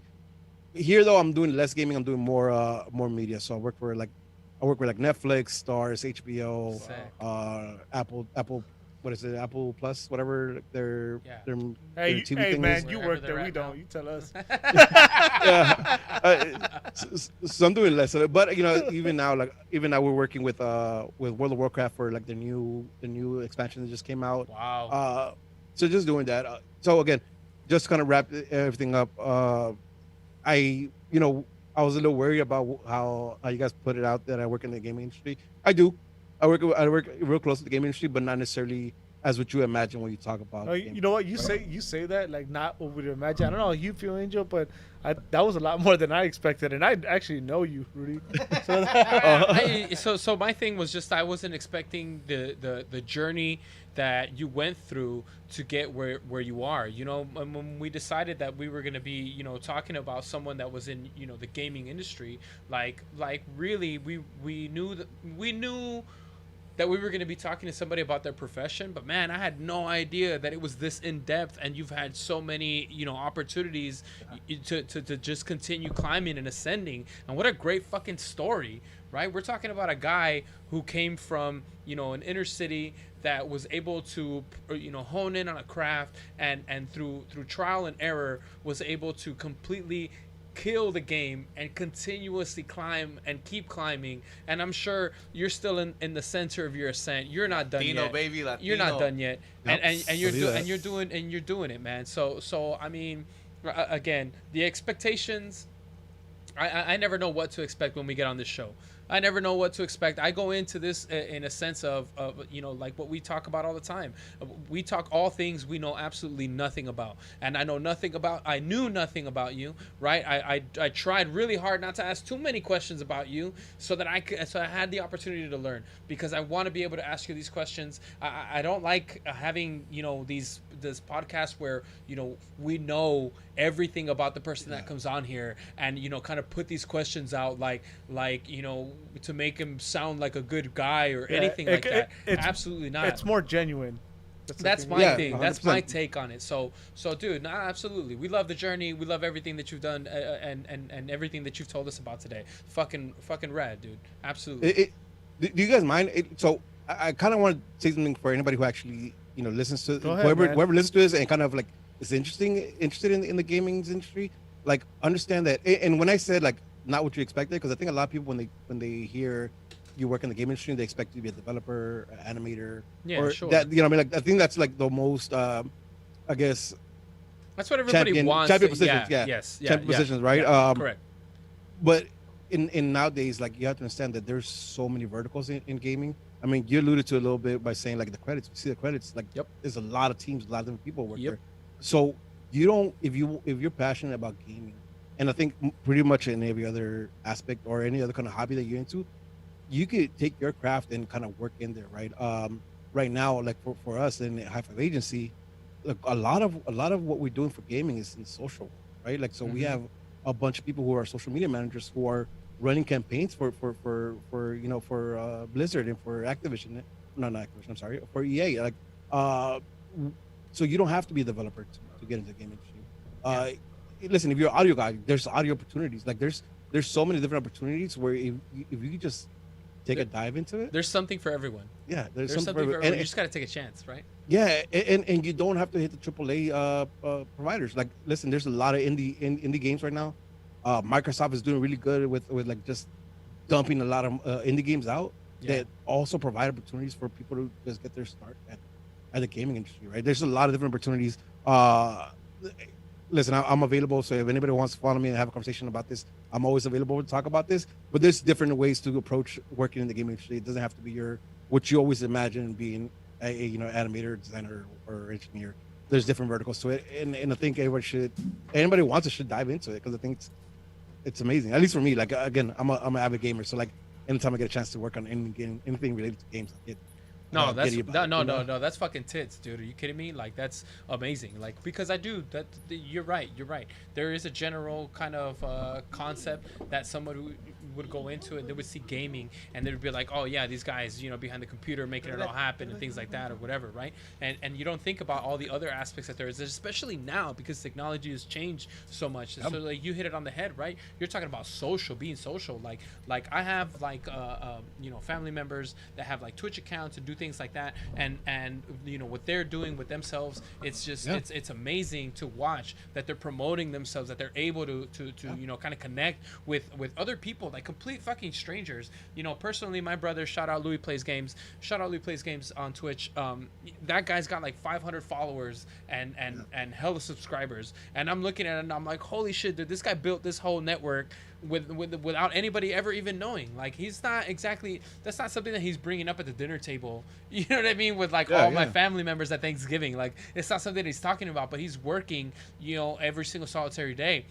Everyone looks at him and they're like, oh yeah, he's just always playing video games all the time, but no one realizes how lucrative the industry is, or how much it can be, and how much you can make of yourself just doing what you love.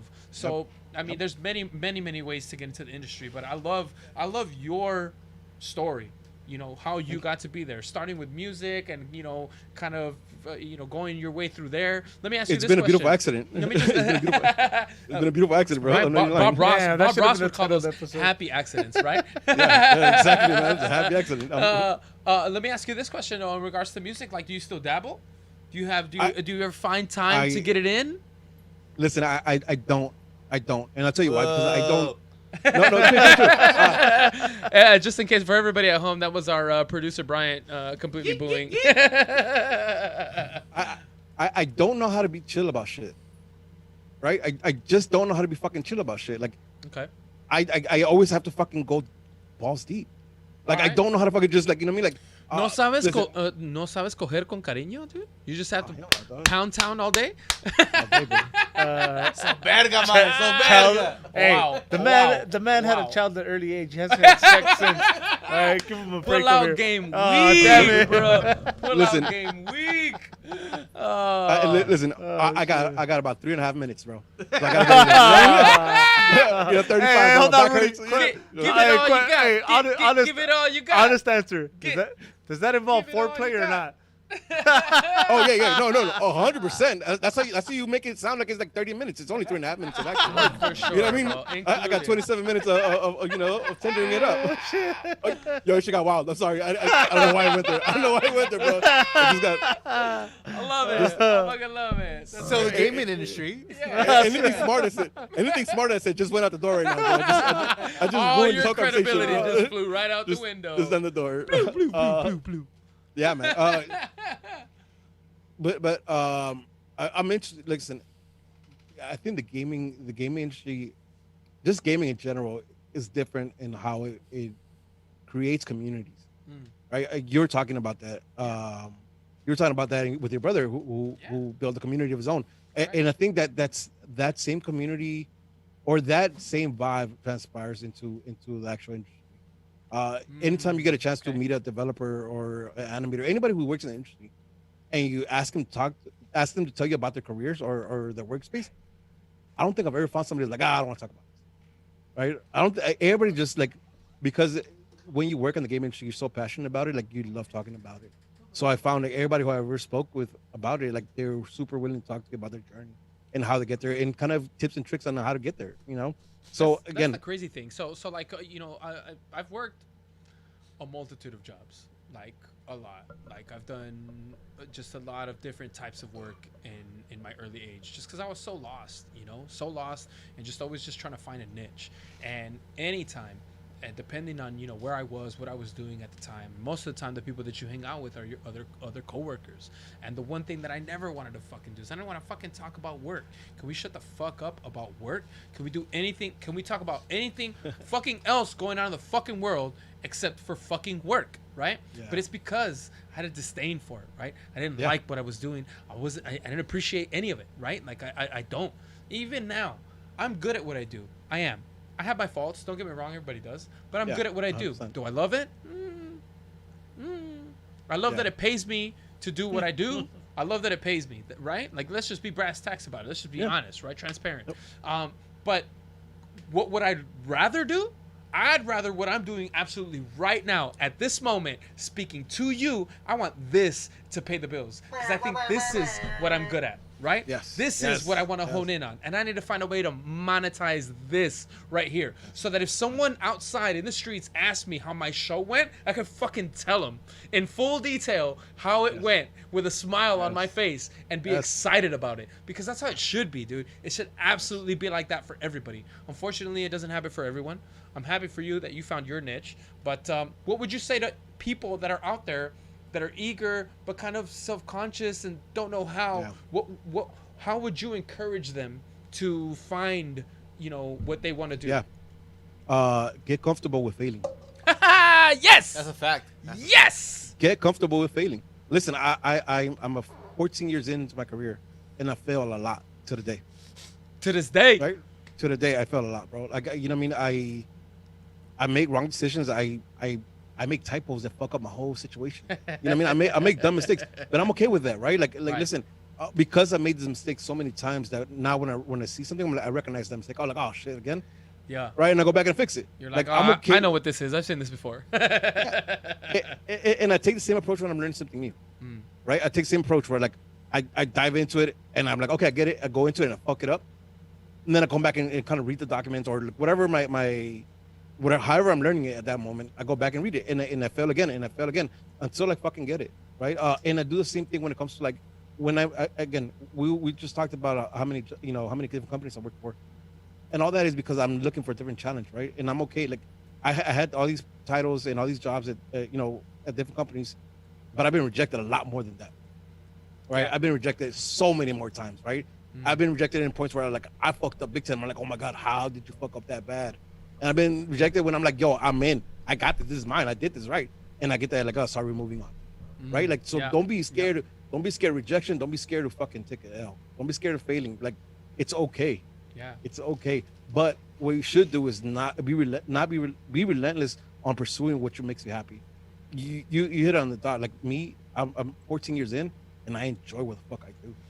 Nice. I really, really enjoy what the fuck I do, right? So That's great. when I do these like 12-hour shifts because I have to get something out, like, yeah, I work 12 hours and yeah, I'm a little tired sometimes, you know what I mean? But I'll do it again. Right?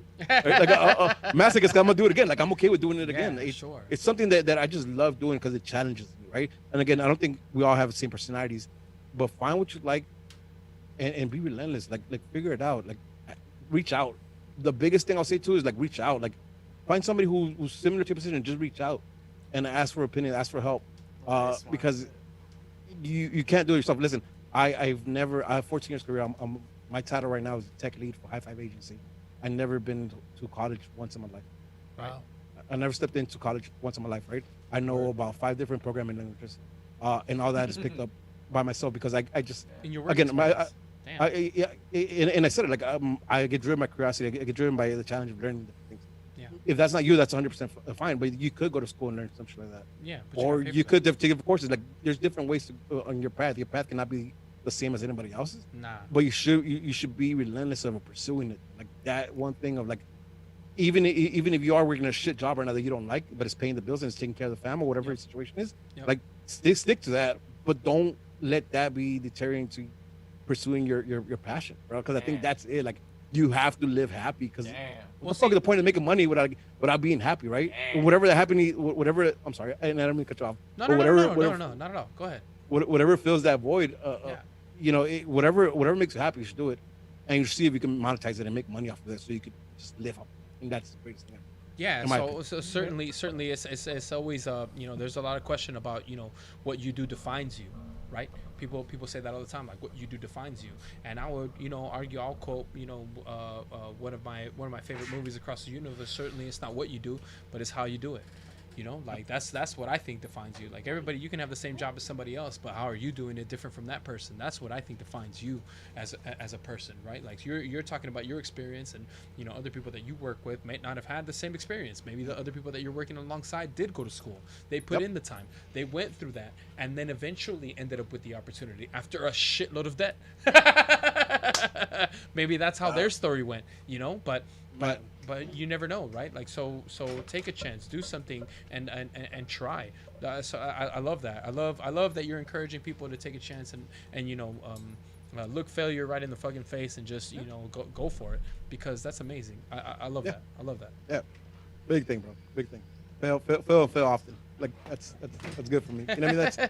That's my opinion. So we haven't technical entire studio. My four-legged kids by are our here now. four-legged children. Don't adopt, have sex instead. In other words, hey Brian, can you plug us in right there, please? We can't hear shit no more. Oh, that's good. The long I like it. I like it. We went a while without everything going shit. Hey, plug to in the the long bottom one. hole That's what right she there. said. Oh, Give us 1 second, Rudy and sorry, audience. Sorry. Trust me, these are the Sorry. cutest four-legged kids I've ever seen.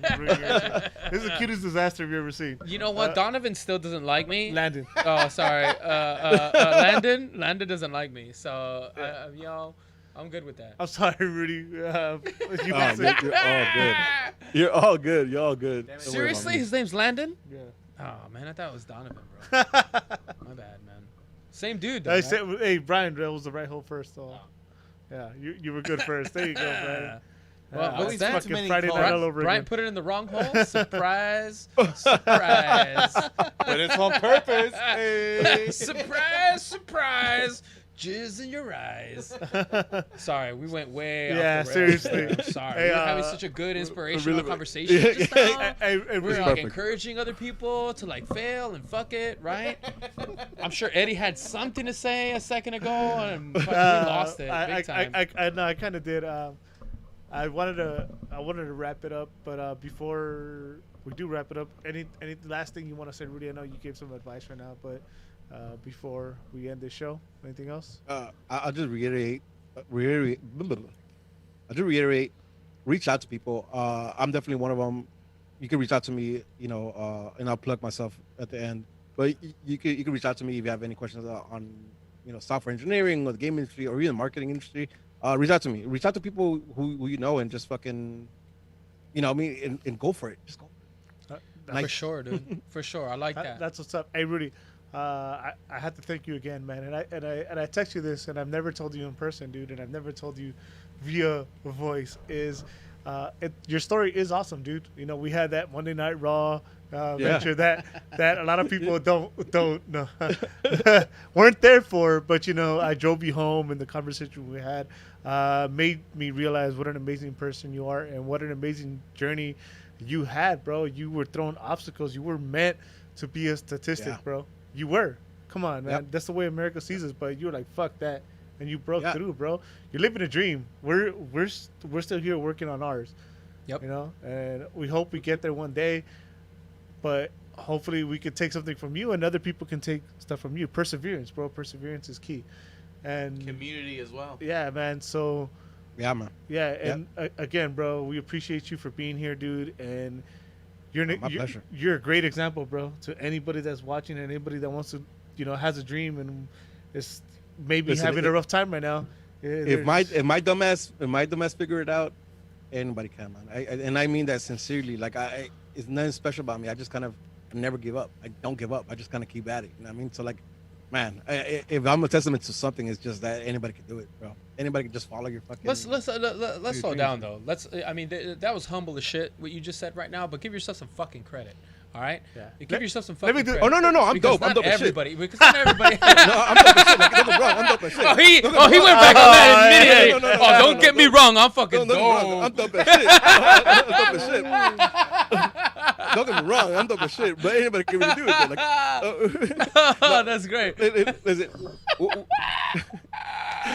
That fool went from humble to hot shot in no time, dude. chill. I didn't mean to come out. No, I'm just kidding. That's good. I love it. What I mean by that though is that like I found what I like, Yeah. and I kind of I went in right, and I've been going in for 14 years. It's the same thing though. Like find something you like and just go in. Like and if you really like it, if you're passionate about it, you can figure it out. Like I guarantee you, right? Because that You know fire, what, though, the man? passion. If I is- can be honest with you, though, like that's not gonna work for everybody, dude. Like, listen. Let's just. Why not? Why not? No, Let's have a conversation. I'm gonna tell you why. I'm gonna tell you why right now, okay? All years. Because I love dancing, okay? And I think that would have been a fucking great stripper, but I lack the body and the dick length to be a stripper. And those are things I just can't change, bro. I can't change Yeah. those. Okay, I want to No, be a stripper. I do, but I can't. Why you gotta ruin okay? that? Why you I'm gotta physically limited. but I tell you, well here I'm gonna flip the script on you. All right, I'm gonna go flip the ahead. script on you, Flip right? it on me right now. Tell me I can You do could. it. No, you can't. Sorry, you can't be the stripper. You can't. Yeah, listen. You know what I mean? Don't get me wrong. Like you handsome and all, but stripper. Come on, let's be real. Like, Exactly, bro.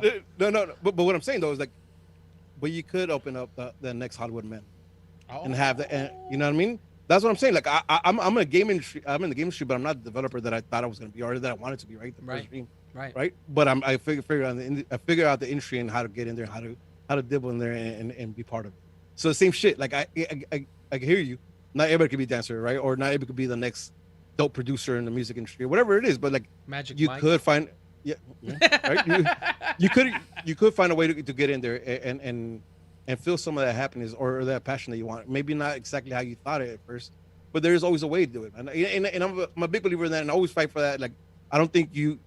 Because it doesn't seem like it's a straight path doesn't mean that you can't get there, right? Even if it's a long curve to get there. Like I think you should just push. Yeah, no, I love that. Too I love bad that curve isn't in your pants. Hey, any chance you still got hookups with P90X? Hey, Rudy, I can still again, get though. washboard abs, you know? Hey, man. Oh man, All jokes aside, Rudy, thank you, man, so much. Yes, sir. My pleasure, Thank my you. pleasure, man. Thank Yeah. you. my pleasure. Thank you for the platform. I appreciate it, guys. No, man, we had a great time. I truly do appreciate you. Thank you for coming on Lemons World, where we talk all things we know absolutely nothing about. And please tell the people where they can find you. Yeah, across all socials that I am smart. So twitch.tv/I am smarts, Instagram I am smarts, Twitter I am smarts. Yeah, just reach out to me. I'm a pretty cool guy. So if Real you have any quick, questions, reach out to me. Real quick. What game is hot on your platform? What game is hot with you right now? What are you in the middle of? What do you love playing? What are you logging on to daily, if not hourly? Few things, right? On the Switch, I'm big on Animal Crossing right now. Okay. So hit me up for the Dodo code. Come visit my island. On the Xbox, I'm playing F1 2020, big shit. into racing. I stream Okay. that on Wednesday nights, so check me out and watch me take L's on the racing scene. Breaking is hard.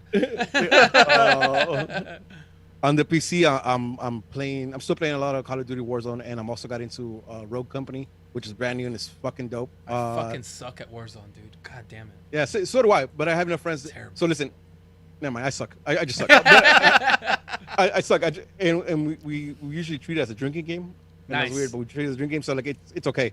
It's okay for me to suck because I like getting drunk. I just heard about Mario Kart drinking game. So Yeah, yes. So- Oh, we'll talk about Have you- that right now. Yeah, we'll talk about that after the show. But dude, fucking tits, I want to do this. And then lastly, I'm about to start Last of Us Part 2. I've been holding on to that, Good man. but I'm about to start streaming that as well. So yeah, I give you every single platform. The games I'm playing every single platform. So there you That's go. what's up, dude. That's what's Typical up. gamer. Eddie, where can Yeah, people you can find me on Eddie Nags all together on Twitter, Eddie_Nags on Instagram, and you can find me in about 45 minutes or so whenever Chewy wants to get it together on News Across the Galaxy because I have to go live again. Yes, this ugly face goes on Is camera that the more than once a week. 5th ranked Galaxy Somewhere podcast? around there. Oh, We're 5th out of 5. Nice. Oh yes, Love and it. playtime every other Friday now. That's goddamn right. Yeah, Angel. You can catch me at Deep Sleep Daydreamer on Instagram. You can also catch me at a similar handle on Twitter once Twitter gets their fucking act together. You can you can also catch me on Twitch at Deep Sleep Daydreamer. I like to. When the studio's not falling apart, I like to stream when I'm playing FIFA and doing things of that nature. You can also catch me on Playtime along with Eddie every other Friday on the Super Audio Network. And you can catch me outside. How about that? How about that? And of course, every Sunday here on On Layman's World. Thank you yes. so And, hey, very wait. much. Big shout out to fucking producer Bryant, who's just learning big shout on out the to fly. producer Yeah. Bryant, thank you, man. Let them know where they can find you, bro. Hey. That's Brian right there. Yes.